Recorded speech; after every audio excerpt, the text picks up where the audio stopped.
কথায় আছে বাউলরা সব ফাউল হয় এবং এদের না আছে কোনো ধর্ম, না আছে কোনো ঈমান, এরা নিশ্চিত কাফের। তো এদেরকে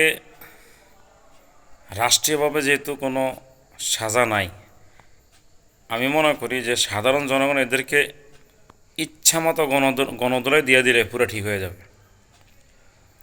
যত জায়গায় যাত্রা গান হয়, এই বাউলটা ওখানে যায় ফাউলগিরি করে, আল্লাহ এবং আল্লাহ রসুলের বিরুদ্ধে এত নগণ্য জঘন্য কথা বলে, যাদের শরিয়া আইন অনুযায়ী ডাইরেক্ট হত্যা করা।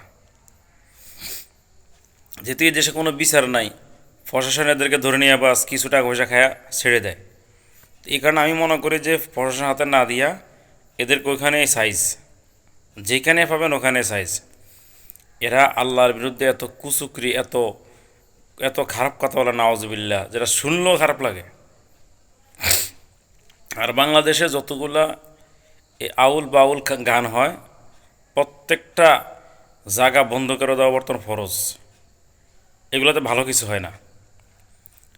বেগানা পুরুষ বেগানা নারী এখানে সব কিছু চলে। এদের কাছ থেকে আমি মনে করি শিখার কোনো কিছুই নাই। এদেরকে অতি দ্রুত আইনের আওতায় এদের গান, নাচ গান সব বন্ধ করে দেওয়া ফরজ বর্তমানে। বাংলা তহিদি জনতা মাঠে না এখন ফরজ। এই বাউল আর ফাউল গান ডাইরেক্ট বন্ধ করে দিতে হবে। কোনো যাত্রা মাত্রা চলতো বাংলাদেশে।